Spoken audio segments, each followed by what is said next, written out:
There are also concerns that Sarah Ferguson could potentially go rogue and start airing more secrets of the royal family if they are to be exiled from royal life. And insiders believe that Prince Andrew, he's unlikely to, say, do a Harry and get a book deal, but the same can't be said about Fergie.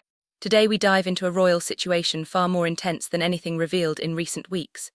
Because according to numerous insiders, Andrew Mountbatten-Windsor and Sarah Ferguson are not just having difficulties, they are losing control.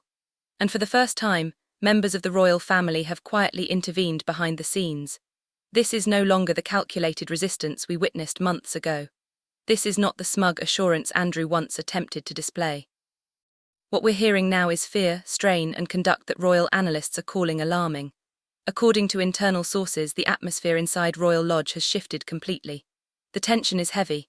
Late-night disputes, Sarah confiding her worries to staff, Andrew packing the halls, and both of them confronting the reality that the life they once held onto is slipping away. But there is something even more intriguing. New photos show Andrew riding through Windsor, looking completely defeated. Head lowered, shoulders drooping, a portrait of misery. Except body language specialists believe this might not be authentic despair at all.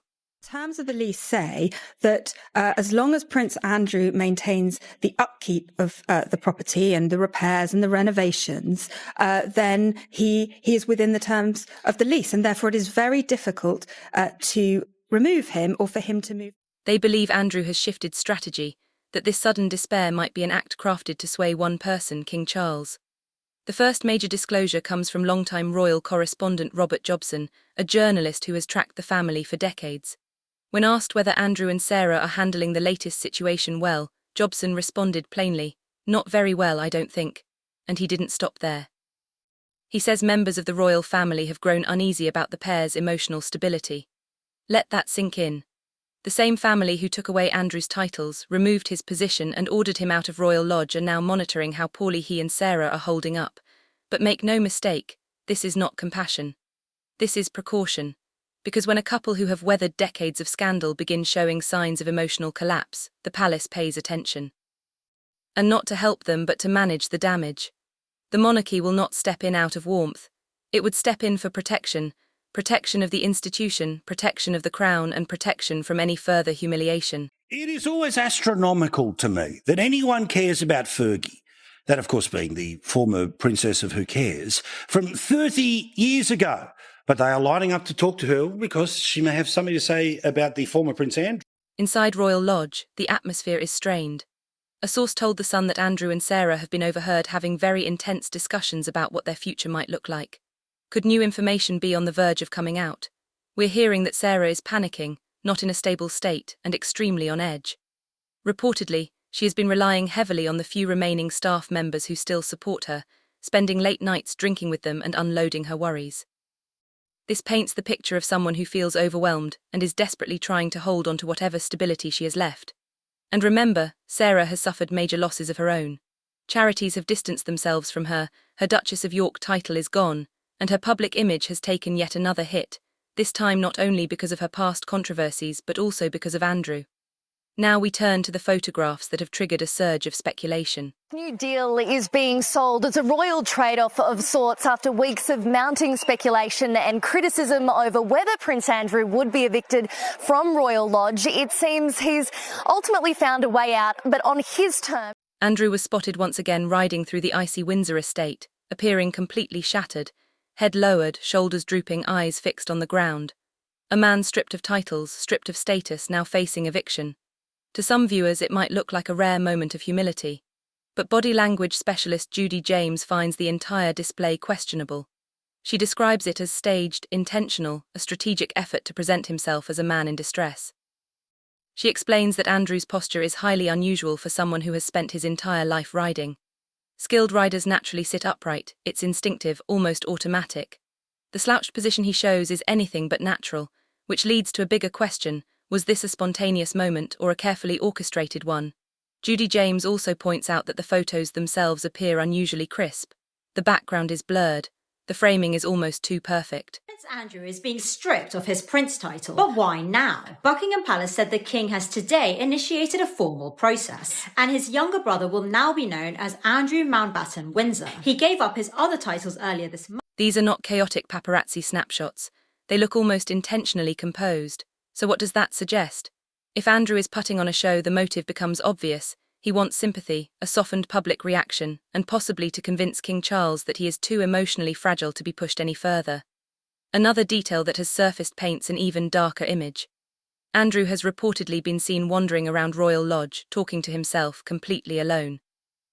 This is the behaviour of someone who feels trapped, someone who has lost the one thing he depended on more than anything, entitlement. Because here is the uncomfortable reality. Andrew has never lived a life where consequences applied. And now that real consequences have arrived, he has no idea how to cope. Together, Andrew and Sarah present the picture of two people who are finally confronting what the rest of the nation recognised long ago. Their royal bubble has burst. What do you think about this? Is Fergie a big concern? Well, I think absolutely. It always used to be the mantra, didn't it? To never complain, never explain. It was a public relations thing. Personal motto was the royal family had, and the Queen, the late Queen Elizabeth, famously would follow that. It was actually attributed to the 19th century Prime Minister Benjamin. For decades, they managed to weather scandal after scandal, but their status always acted as their shield. Now that shield has been removed, and without that protection, they have unravelled. Here is the part that matters most. The royal family is reported to have stepped in, not out of compassion, but out of fear. Fear that Andrew and Sarah are becoming unstable at a moment when the monarchy absolutely cannot handle more humiliation. Fear that the eviction combined with the intense public spotlight might trigger unpredictable behaviour. Fear that if the situation is not controlled, it could explode into a PR catastrophe even worse than what has already unfolded. Which brings us to the real question. What do they know? Is there more waiting to surface? The royal family understands that if a crisis isn't contained privately, it will burst into public view. So this quiet intervention is not a rescue mission, it is damage control. And that, more than anything else, shows just how serious the situation has become. Chance to give an interview. She may say something that we will interpret as a real answer, even though we both know it's probably going to be. Paul, so great to have you back. And yes, there is trouble in paradise. You would think it's a real honour to be a member of the royal family. You never have to pay a bill. You've got luxury, you've got waiters and... So here we have two people who once lived at the centre of royal privilege, now grasping at the final remnants of a life that has slipped away. Whether Andrew's sudden sorrow is authentic or carefully staged is still uncertain. But one thing is undeniable. Something inside Royal Lodge has shifted, something the palace is monitoring very closely. And now I want to hear what you think. Do you believe Andrew's distraught appearance is genuine, or is he once again trying to manipulate public perception? Do you think Sarah is truly panicking, or is this simply another chapter in their ongoing cycle of drama? And most importantly, why do you think they have remained bound to each other for so many years despite everything? Before we wrap up, there's one crucial element we can't overlook. The relationship between Andrew and Sarah has always been one of the strangest dynamics in modern royal history. Legally divorced yet living side by side for decades, never fully together, never fully apart. For many, this has raised long-standing questions. Why did neither of them truly move on? Why did they stay entangled long after their marriage ended?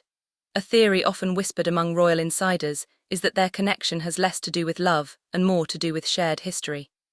The kind of history that is inconvenient, the kind that is safest kept between two people who witnessed the same moments and understood the same behaviour.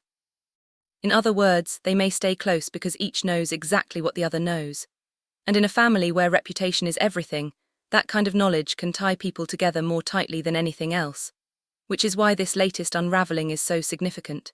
If the pressure keeps rising and they finally hit their breaking point, the question isn't just how Andrew and Sarah will cope. The real question is what happens if either of them reaches a stage where they feel they have nothing left to protect. Because when two people who have guarded each other's secrets for this long begin to fracture, the fallout can extend far beyond Royal Lodge, and the palace understands that. Share your thoughts in the comments. I read every one. This story is gaining momentum, and I'll be following every new development as it unfolds. If you want to stay ahead of the next chapter, be sure to subscribe and turn on notifications so you never miss an update. Thank you for watching.